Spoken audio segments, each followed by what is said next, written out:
మీ శ్రేయస్సు కోసం చేసే పూజలు, హోమాలు, యజ్ఞాలు ఇప్పుడు ఒక్క క్లిక్ దూరంలో వేదమందిర్.com. ఓం గం గణపతయే నమః. స్వర్ణలక్ష్మి నమస్తే అస్తు. పరబ్రహ్మ స్వరూపిణి రాజ్యం దేహి ధనం దేహి సర్వకామాంచ దేహి మే. 12 రాసుల వారికి లక్ష్మి స్వర్ణలక్ష్మి అమ్మవారి యొక్క కృపా కటాక్షం వలన ప్రతి ఒక్కళ్ళకి ఆత్మ జ్ఞానం కలిగి ఉండాలి. తద్వారా ప్రతి నిమిషం ప్రతి సందర్భంలోనూ సంతోషంగా ఉత్సాహంగా ఉండే విధంగా అమ్మవారికి అందరినీ ఆశీర్వదించాలని, అంతేకాకుండా రాజ్యం దేహి మన అందరికీ మంచి పదవి, ఉన్నతమైన స్థితి, ఒక అధికారం, దర్పం అన్ని కలిగించాలని, దానితో పాటు స్వర్ణలక్ష్మి అమ్మవారు ప్రతి ఒక్కరికి ధన ప్రవాహాన్ని కలిగించాలని, ఫైనల్ గా సర్వకామాంచ దేహిమే మనం అనుకున్న ప్రతి కోరిక కూడాను ఇమ్మీడియట్ గా తక్షణమే అమ్మవారు మనకి నెరవేర్చాలని చెప్పేసి అమ్మవారు ప్రార్థన చేస్తూ, గణపతిని కూడా మనం చేసే ప్రతి దానిలోనూ మనకి బుద్ధి సిద్ధి, చక్కటి విజయాన్ని, ఒక మంచి వివేకాన్ని కలిగించాలని, సత్ డెసిషన్స్ మంచి నిర్ణయాలు తీసుకునే విధంగా మనకి గణపతి మనకు కృప ఉండాలని చెప్పేసి ప్రార్థన చేస్తూ, మనం ఈ రోజు టాపిక్ చూసుకుంటే సూర్యుడు వృషభ రాశి నుంచి మిథున రాశిలోకి మారుతూ ఉన్నారు. దీనిని మనకి మిథున సంక్రమణ అంటారు. అంటే ఇది 12 రోజులు ఉంటుంది ఈ సంక్రమణ. మనకి మకర సంక్రమణ,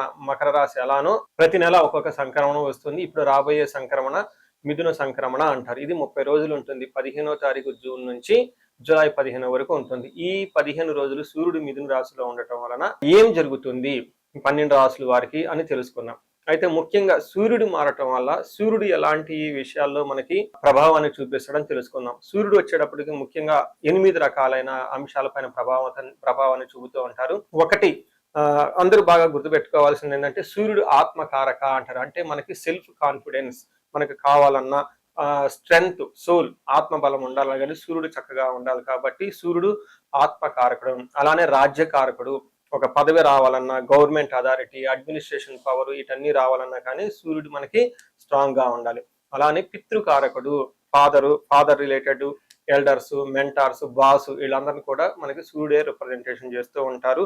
యశస్సు, కీర్తి ప్రతిష్టలు, గుర్తింపు, కొంతమందికి గుర్తింపు ఉంటుంది ఏ పని చేసినా, కొంతమందికి ఏ పని చేసినా గుర్తింపు అనేది ఉండదు. ఈ గుర్తింపు లేకపోవడం కూడా కారణం కూడా సూర్యుడు వాళ్ళ జాతకంలో సరిగ్గా లేకపోవడం అని గమనించుకోవాలి. పదవి, అధికారం అంటే మీకు ఒక స్టేటస్, అంటే ఒక లేబుల్, మేనేజర్ నుంచి హైయర్ మేనేజర్, వైస్ ప్రెసిడెంట్, ఇలా ఒక్కొక్క లెవెల్ బై లెవెల్ ఎదుగుతూ ఉంటారు. అలాంటి పదవి, పొజిషన్ మీకు రావడానికి కూడా కారణం సూర్యుడు అని తెలుసుకోవాలి. అంతేకాకుండా అధికారం, పవర్, లీడర్షిప్, కమాండింగ్ పవర్, మీరు ఒక పని చెప్తే ఎదుటి వాళ్ళు చేయగల సామర్థ్యం అంతా కూడాను సూర్యుడు మెట్టే మీ జాతకంలో డిసైడ్ అవుతూ ఉంటుంది. తేజస్సు, ఆరోగ్యం, మంచి గ్లోరీ ఉంటుంది, మీకు ఎనర్జీ ఉండాలి, బ్రిలియన్స్, చాలా చక్కగా మీ ఫేస్ అంతా ఎప్పుడు కలగా ఉత్సాహంగా ఉండాలి, దానికి కూడా కారకుడు సూర్యుడు. ముఖ్యంగా లాస్ట్ లో ఆరోగ్య ప్రదాత, సూర్యుడిని ఆరోగ్యం ఇచ్చే వాళ్ళు అంటారు. ఎవరి జాతకంలో అయితే సూర్యుడు సరిగా ఉండరో వాళ్ళకి అనారోగ్యంతో బాధపడుతూ ఉంటారు. ఎవరికైతే సూర్యుడు చాలా జాగ్రత్తగా ఉచ్చ స్థానంలో ఉంటారో చక్కగా వాళ్ళకి హెల్తీగా ఉంటారు, ఫిజికల్ గా చాలా స్ట్రాంగ్ గా ఉంటారు, ఒక పవర్ వాళ్ళలా ఉంటుంది అని తెలుసుకోవాలి. ఇలా 8 రకాలైన ముఖ్యమైన కారకాలు ప్రతి ఒక్కళ్ళ జీవితంలో సూర్యుడు అనేది ప్రభావాన్ని చూపిస్తూ ఉంటారు. అయితే ఈ సూర్యుడు మిథున రాశిలో ఉండటం వల్ల ఇందాక వరకు మనం చెప్పుకున్న విషయాల్లో కొందరికి అనుకూలంగా ఉంటుంది, కొందరికి ప్రతికూలంగా ఉంటుంది. ఏ రాశుల వాళ్ళకి అనుకూలంగా ఉంటుంది, ఏ రాశుల వాళ్ళకి ప్రతికూలంగా ఉంటుందో మనం చూద్దాం. మనం మకర రాశి గమనించుకుంటే మకర రాశి వాళ్ళకి ఒక మంచి బ్యూటిఫుల్ టైంలో అయితే మీరు ఎంటర్ అయ్యారు, బెస్ట్ టైంలో అయితే మీరు ఎంటర్ అయ్యారని మనం చెప్పుకోవచ్చు. ఎందుకంటే సూర్యుడు 6వ స్థానంలో ఎంటర్ అయ్యారు. సూర్యుడు భగవానుడు ఎప్పుడైతే 6వ స్థానంలోకి వెళ్ళారో ఈ రాశి వాళ్ళకి high level energy, confidence, courage, risk taking abilities ఇవన్నీ చక్కగా ఉంటాయి. అంతేకాకుండా శత్రువుల పైన విజయాన్ని కూడా వీళ్ళు సాధిస్తూ ఉంటారు. మకర రాశి వాళ్ళకి 6వ స్థానంలో ఉండటం వల్ల ఒక 1 month ఖచ్చితంగా ఒక బెస్ట్ టైం అయితే మీరు ఉన్నారు. కావాల్సిన పనులన్నీ ఈ టైంలో అనుకూలంగా ఉంటాయని గమనించవచ్చు. ముందుగా మనకు మహర్షుల సంస్కృతంలో, వేదాలలో, జ్యోతిష శాస్త్రంలో సూర్యుడు 6వ స్థానంలో ఉంటే ఏమవుతుందో మనం ముందు తెలుసుకునే ప్రయత్నం చేద్దాం. మనకు ఒక శ్లోకంలో ఇందులో వివరించారు, సంస్కృతంలో ఉంటుంది శ్లోకం, అది చదివి దాని మీనింగ్ ఏంటో మీకు చెప్తాను. ఇందులో షష్ఠే రవౌ అంటే 6వ స్థానంలో గనక సూర్యుడు ఉంటే సుసౌఖ్యధీన్ యత్న కార్యార్థ సాధనం, దేహ ఆరోగ్యాది సంతోషం, వస్త్ర ధన ధాన్యాది లాభకృత్ అని చెప్తూ ఉంటారు. అంటే దీని మీనింగ్ ఏంటంటే 6వ స్థానంలో సూర్యుడు ఉండటం వల్ల ఫస్ట్ సుసౌఖ్యధీన్ అంటే అనుకున్న పనులన్నీ చక్కగా పూర్త్యం చేయగలుగుతారు. రెండోది యత్న కార్యార్థ సాధనం, మంచి సుఖములు కలిగి ఉండేసి అనుకున్న పనులను చక్కగా చేస్తూ ఉంటారు. దేహ ఆరోగ్యం, శారీరకంగా ఆరోగ్యం చాలా బాగుంటుంది, సంతోషకరంగా ఉంటారు. వస్త్ర లాభం, షాపింగ్కి వెళ్ళేసి కొత్త కొత్త జ్యువెలరీ, బట్టలు అవన్నీ కొనుక్కునే అవకాశం ఉంటుంది.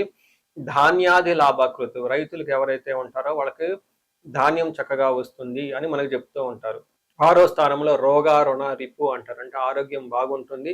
రుణాలు, అప్పులు ఇప్పటిదాకా మీరు ఎవరికైనా చేస్తుంటే ఈ అప్పుల నుంచి బయటపడే అవకాశం ఎక్కువగా ఉంటుంది. అన్ని విషయాల్లో అనుకూలంగా ఉంటుంది. ఎవరైతే వ్యవసాయదారులు ఉంటారో వాళ్ళకి పంటలు ఉంటాయో దిగుబడి చక్కగా ఉందో ఈ టైంలో అమ్ముకుంటే వాళ్ళకి మంచి లాభాలు వచ్చే అవకాశం ఉంటుంది.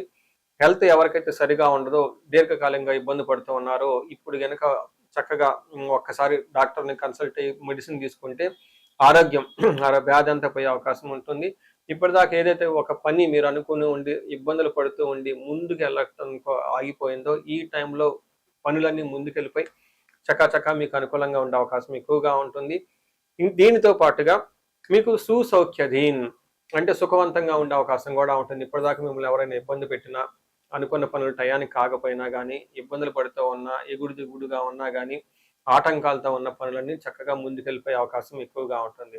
ఒక రకంగా చూసుకుంటారంటే ఈ మకర రాశి వాళ్ళకి సూర్యుడితో పాటు గురువు కూడా అనుకూలంగా ఉండటంతో అటు అధికారము, ఇటు పవరు, వీటితో పాటుగా ధర్మచింతన తోడయ్యి చక్కగా ధర్మబద్ధంగా అన్ని పనులు చూసుకొని ముందుకెళ్ళిపోయే అవకాశం ఎక్కువగా ఉందని గమనించుకోవాలి.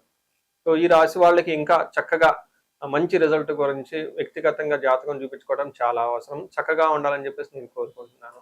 మనం పరిహారాలు చూసుకుంటే సూర్యుడికి కొన్ని పరిహారాలు మీరు చేసుకునే పరిహారాలు కొన్ని ఉంటాయి. కొన్ని వచ్చేటప్పటికి బ్రాహ్మణ పండితులతో చేయించుకోవడం చాలా ముఖ్యం.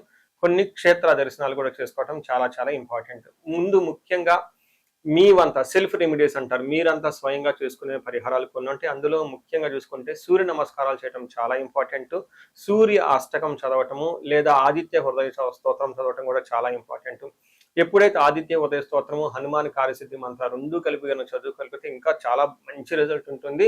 సో ఇక్కడ ఆదిత్య హృదయ స్తోత్రంతో పాటు హనుమాన్ చాలీసా కానీ, హనుమాన్ కార్యసిద్ధి మంత్రం కానీ చదువుకుంటే ఇంకా చక్కటి మంచి రిజల్ట్ వస్తుంది. సో ఇవన్నీ మీరు చేసుకునే మీ వరకు మీరు చేసుకోవచ్చు. ఇంకా టెంపుల్స్కి వెళ్ళేసి అక్కడ నవగ్రహాల చుట్టూ తిరిగి గోధుమలు కనుక దానం చేయగలిగితే, సద్బ్రాహ్మణులకి సత్పురుషులకి చేయగలిగితే ఇంకా మీకు చక్కటి మంచి రిజల్ట్ వస్తుందని గమనించుకోవాలి. సో అది మీ వరకు చేసుకోగలుగుతారు. మీ ద్వారా కాకుండా కొన్ని సమస్య తీవ్రంగా ఉంటే పండితులను కలిసి లేదంటే మా ద్వారా అపాయింట్మెంట్ తీసుకొని జాతక చక్రం కూడా చూపించుకొని చేపించుకోవడం చాలా ఉత్తమం. ఇందులో ముఖ్యంగా సూర్యుడికి సంపూర్ణమైన శాంతులు చేయాల్సి ఉంటుంది. గ్రహ శాంతి అంటారు. ఈ గ్రహ శాంతిలో సూర్యుడికి జపాలు, దానాలు, తర్పణాలు, హోమాలు ఇవన్నీ చేస్తూ ఉండాలి. వీటితో పాటుగా ఇంకా మీ యొక్క ఇండివిజువల్ జాతకం చూపించుకోవడం చాలా చాలా ముఖ్యం.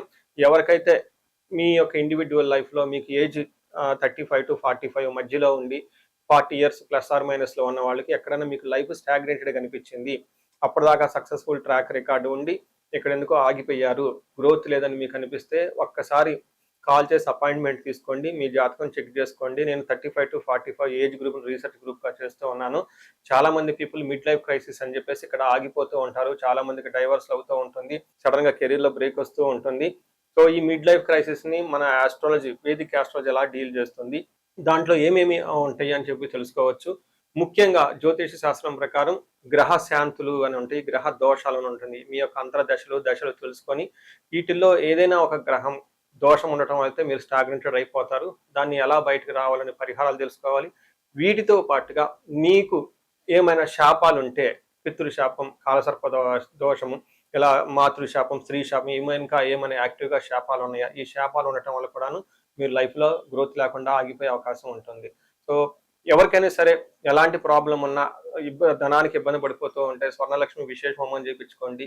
మీకు వీసా స్టాంపింగ్, H1B, లైక్ ఎక్కడన్నా ఉద్యోగంలో ఎక్కడన్నా బ్రేకులు వచ్చి ఆగిపోతూ ఉన్నా, లేదంటే ఫైనల్ రౌండ్ దాకా వచ్చి మధ్యలో ఎక్కడన్నా ఆగిపోయినా కానీ మీకు ఇలాంటి వాళ్ళకు కూడాను మన్యు పాశుపత అభిషేకము, రుద్రాభిషేకం చేయించుకోవడం చాలా చాలా ఇంపార్టెంట్. భార్యాభర్తల మధ్య గొడవలకు అన్యోన్య దాంపత్య పాశుపతం చేయించుకోవటం. ఎవరికైనా సర్పాలు, కాలసర్ప దోషాలు, మహాకాలసర్ప దోషాలు అంటే కాలసర్ప దోష నివారణ పూజలు, పితృదోష నివారణ పూజలు మీ యొక్క జాతకం చూసుకొని ఇవన్నీ చేసుకోవటం వల్ల జీవితంలో 10 రెట్లు ఖచ్చితంగా వెళ్ళే అవకాశం ఎక్కువగా ఉంటుందని గమనించుకోవాలి. మీ అందరికీ అష్టైశ్వర్యాలు కలగాలని, భోగభాగ్యాలు కలగాలని చెప్పేసి కోరుకుంటున్నాను. నమస్తే.